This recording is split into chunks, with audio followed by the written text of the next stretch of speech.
ઓમ નમસ્કાર મિત્રો, આજનો મારો વિડીયો ઘડપણની ઔષધિ 5. અત્યાર સુધીમાં 4 વિડીયો મૂક્યા છે. ઔષધિ ઘડપણની ઔષધિ 1, 2, 3 અને 4. ભસ્ત્રિકા, કપાલભાતિ, બાહ્ય, અગ્નિસાર. અને આ 5મો વિડીયો છે ઘડપણની ઔષધિ 5 અનુલોમ વિલોમ પ્રાણાયામ. આ 5મો પ્રાણાયામ છે. ઘડપણની ઔષધિ એટલા માટે વિડીયામાં મેં થંબનેલ આપેલ છે કે ઔષધિ એટલે દવા, ટોનિક. શરીરની તંદુરસ્તી માટે, રોગ મટાડવા માટે આ યોગ ટોનિક છે. અને પ્રાણાયામ ટોપ લેવલ પર છે. અને આજનું પ્રાણાયામ અનુલોમ વિલોમ પ્રાણાયામ, કે જે ખૂબ ઉપયોગી પ્રાણાયામ છે. મોટા ભાગના રોગો મટાડવાની તાકાત આમાં રહેલી છે, અનુલોમ વિલોમ પ્રાણાયામની અંદર. અને ખાસ મિત્રો, કે મારો વિડીયો જોયા પછી જે હાર્ટના પેશન્ટો છે, જેને સ્ટેન મુકાવેલું હોય, બાયપાસ કરાવેલો હોય, હાઈ બીપી હોય, લો બીપી હોય, હૃદયના ધબકારા વધઘટ થતા હોય, એના માટે તો રામબાણ છે. આ વિડીયો યાદ રાખજો મિત્રો. બીજે જ દિવસે શરૂઆત કરી દેજો આ વિડીયો જોયા પછી આ પ્રાણાયામ. કારણ કે હાર્ટ માટે ટોપ લેવલનું કોઈ પ્રાણાયામ હોય તો અનુલોમ વિલોમ પ્રાણાયામ. અને હાર્ટના પેશન્ટો બીજી કોઈ પણ ક્રિયાઓ ન કરે, બીજી કોઈ પણ કસરતો એક્સરસાઇઝો ન કરે, ફક્ત અનુલોમ વિલોમ પકડી પાડે. સવારે 15 મિનિટ, સાંજે 15 મિનિટ જો નિયમિત કરે તો એનો લાભ મેળવી શકશે અને એનો હાર્ટ મજબૂત બનશે મિત્રો. બહુ સરસ પ્રાણાયામ છે અનુલોમ વિલોમ પ્રાણાયામ. બીજા લાભો વિશે પછી હું તમને વાત કરીશ. હવે આ પ્રાણાયામ તમારે કેવી રીતે કરવાનું? સિદ્ધાસન, પદ્માસન, વજ્રાસન, સુખાસન, ખુરશી ઉપર બેઠા બેઠા તમને અનુકૂળ લાગે એ સ્થિતિમાં બેસી જવાનું. બેઠા પછી વાયુ મુદ્રામાં પણ તમે કરી શકો, જ્ઞાન મુદ્રામાં બેસીને પણ કરી શકો, અને આ પ્રમાણે પણ કરી શકો, તમને અનુકૂળ લાગે એ રીતે. હવે કેવી રીતે? આ પ્રમાણે જોઈ લો. બરાબર. હવે જમણું નસકોરું સ્ટોપ કરી દેવાનું, આને બંધ કરી દેવાનું, અને ડાબા નસકોરે શ્વાસને ભરવાનો એકદમ ધીરે ધીરે.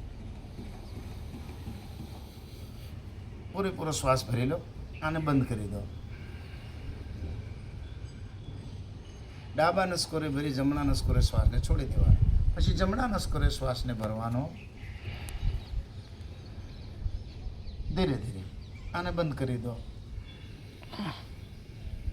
આ પ્રમાણે આંખો બંધ કરી આ પ્રાણાયામની શરૂઆત કરવાની. શરૂઆતમાં 10 જ કરો, પણ એકદમ ધીરે ધીરે, જોશથી નહીં.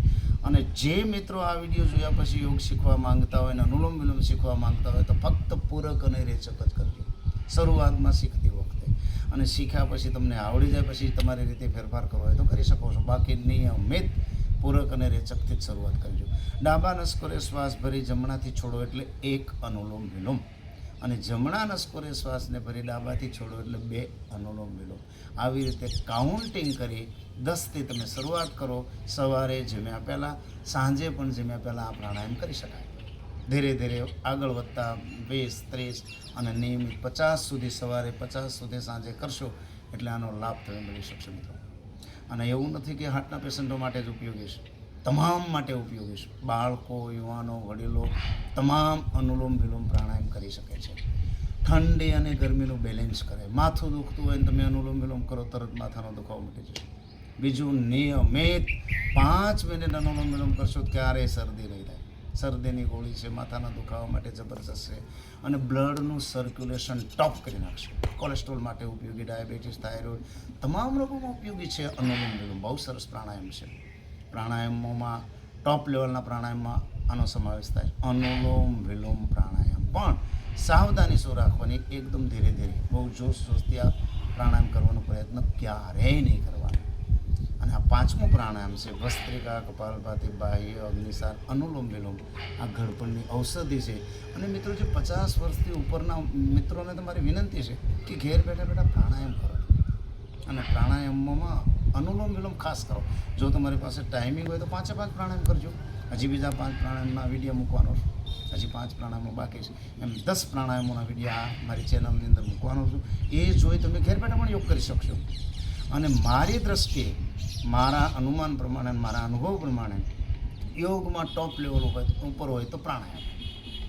અને તમામ તમે દોડવા જતા હોય, કૂદવા જતા હોય, તરવા જતા હોય, ચાલવા જતા હોય 2-3 કિલોમીટર, તો એ બધાય કરતાં ઉપર પ્રાણાયામો છે મારી દૃષ્ટિએ. કેમ કે આ પ્રાણાયામો તમે ઘરે બેઠા કરી શકો, ક્યાંય બહાર જવાની જરૂર નથી.